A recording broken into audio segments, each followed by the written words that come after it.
Hiya! This is going to be a slightly odd semi-reactions for Raw. I actually went out today and got my hair coloured. So I've now got red hair, which I don't know whether you can see on the camera, but we can part it in the right place. It might help. But it is actually red. So I now have red hair. It's not as red as I wanted it to be. It will be a lot redder. I watched Raw this afternoon, and what I'm going to do is I was actually chatting to somebody on Skype while I was watching Raw, and what I'm going to do is I'm going to tell you my reactions as it was happening and what I put to them. My first reaction was when they said it was in Edmonton. I was like, that's Benoit's hometown. I think that's the first time it's actually clicked in my head that they've done one there. I'm sure they have done ones there since the Benoit thing, but it was the first time that it really clicked in my head. Alberto Del Rio, honest to God, I was just laughing at the fact that he could not get out of that Ferrari. He was struggling like nobody's business to get out of his own car. Oh, so funny. I still think he's kind of blah. He is growing on me a little bit, but he is still kind of blah. I was laughing my ass off at Cena saying, I'm a nice guy, but it's a bad day, sort of thing. That made me laugh. It actually made me think of Boston Fan 79. I'll put his link in the description box as I've mentioned him. Because sometimes he'll have a bad day and he'll put up a really moody video, and then he'll take it down again and go, no, that's not really who I am. So it was kind of like seeing as like, I'm still a face, I'm just in a bad mood. Which I thought was kind of weird. In that promo, CM Punk's facial expressions were absolutely class. When Triple H's music came on and he literally just went, it was just like, oh, for God's sake. And you could see it on his face. I absolutely love the fact that, because a lot of the guys tend to be not very animated, Punk's got such good facial expressions, and I just think that's brilliant. Jomo versus the Champ. If this is in the squash, it'll be awesome. Literally quoting myself. And I'm actually wearing my Jomo t-shirt, and I was wearing it while watching Raw. So I was cheering for him. Bless his cotton socks. About halfway through the match, I was just like, I could hug JR to bits because he actually knows the names of the moves. Oh no, I do find Michael Cole so frustrating.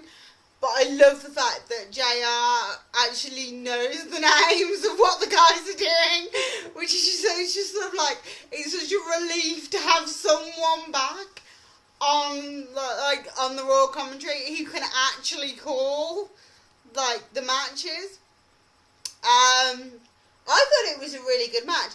I actually think that John Morrison facing the WWE champion, even though it's Alberto Del Rio just post cash in, is still a very good sign.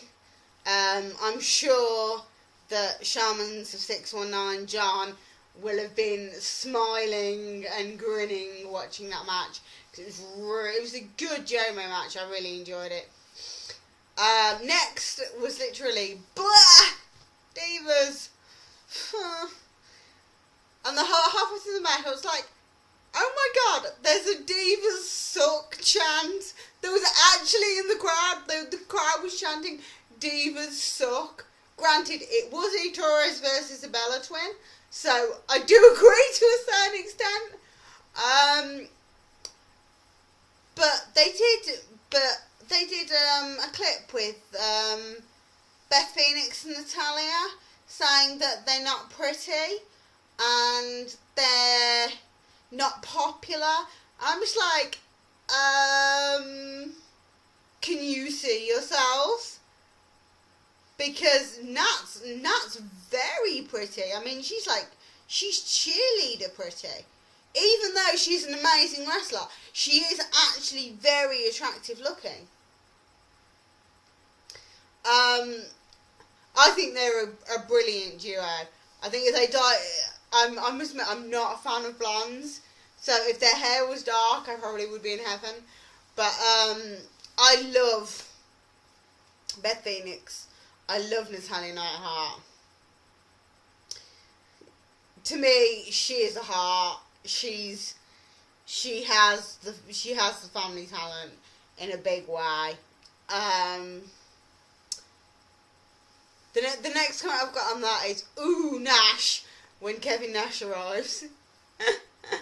And then Vicki came out for the start of the Saga Riley match, and the first thing I put was, I want Vicky's top but in blue, because her top was absolutely gorgeous. I know that's completely irrelevant to wrestling, but it's on my list of things I said. So I'm literally reading you my reactions.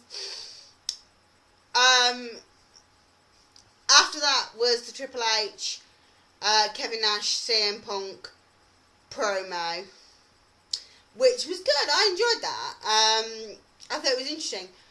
It was kind of hinted quite heavily that it was Steph, but not overly. So there's still sort of a question mark over like whether it's definitely her or not. And literally, as the tag match starts, I put, oh, please tell me we get new tag champs. I just put on now. Hate the No Longer Nexus Ball Fest, and their theme sucks. Matt Hardy mentioned that he was considering returning to WWE, and I would have thought the only reason they would re-sign him was if his brother was coming with him. And I was just thinking, like, Evan and Kofi versus the Hardys in shape and clean would be amazing. And at the end of the match, I was like, fuck yeah, I love that. I was just so chuffed. And the fact that they're actually putting people into the tag division, I think is absolutely brilliant. I can't wait for Kings of Wrestling to arrive. I really genuinely can't. Miz and Truth as a team.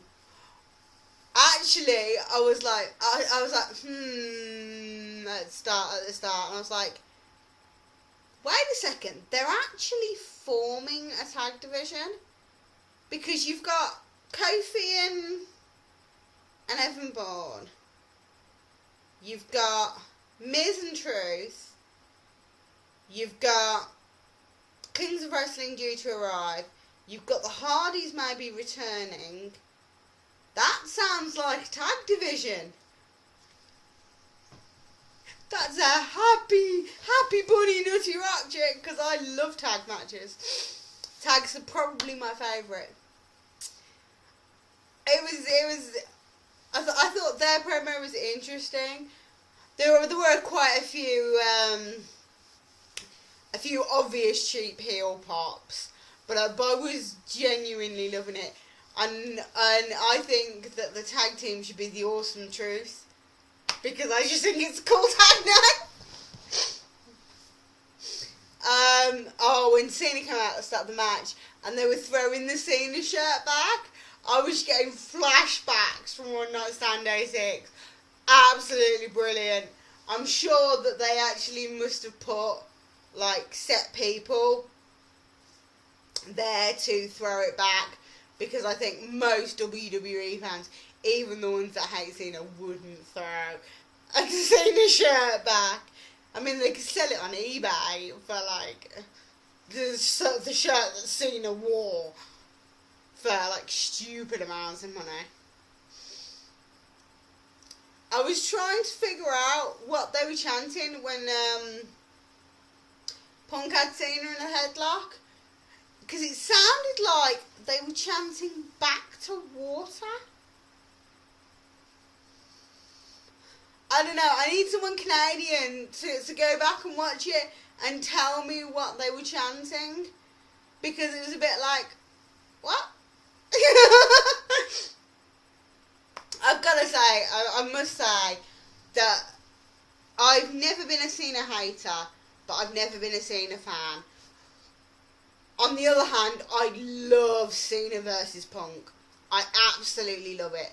I love Cena being able to pull out moves that he doesn't normally do with someone who can take him to the next level, and getting to see that on a more regular basis, because I really do think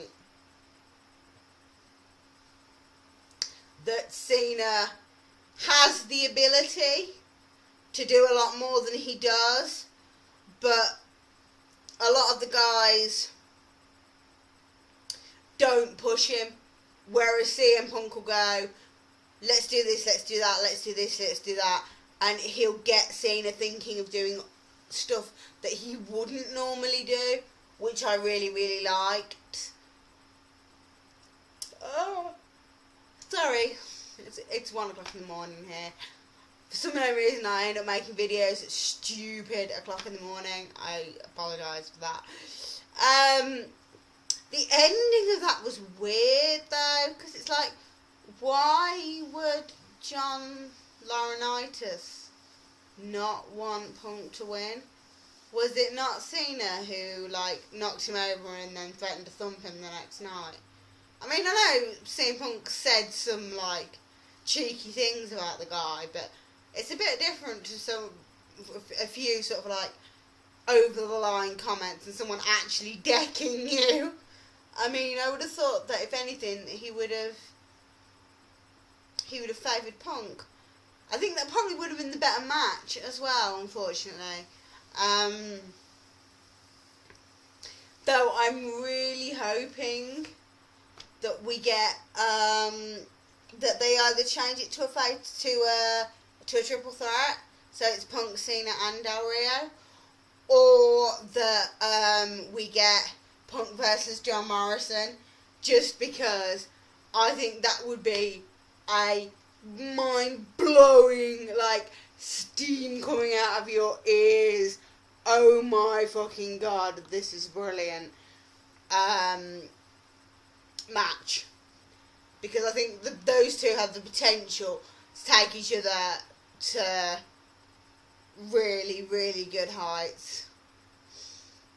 Okay, so that's kind of my review / reactions of Raw. I'm going to be making more wrestling videos. I do apologise. I've been kind of concentrating on my second channel, which there will be a link for here somewhere, saying Nuttyrockchick 2. It is me talking about non-wrestling topics, but if you're interested in what I think about other things, so far the first 4 topics were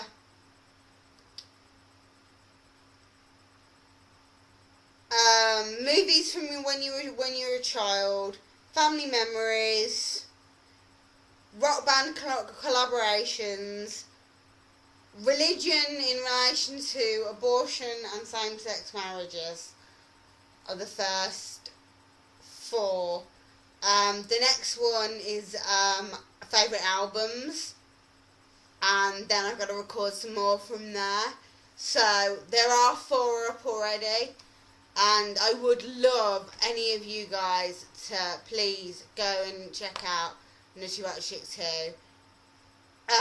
Even if you only click on the stuff you're interested in, the stuff that's like related to music, or if you're interested in more controversial stuff, watch the more controversial ones, or yeah, if you love cartoons, watch the cartoons ones. Hopefully there will be a little bit of something for everybody. There is a moderator board up on the channel on Nuttyrockchick 2. and all you've got to do is leave me the topic. I'm doing them by date, so as they come in, I will do the video. I have got another one about religion, and then one about my religion coming up relatively soon. Religion and morality is one, and then there's one about being pagan, which I don't know how well I'm going to be able to answer, but hopefully I'll be able to give you some idea of the sort of thing. Okay, so yeah, please go and sub to my second channel, and you've got to be subbed to Boston Fan by now. If you're not, go sub to the dude. Okay, take care, boys and girls.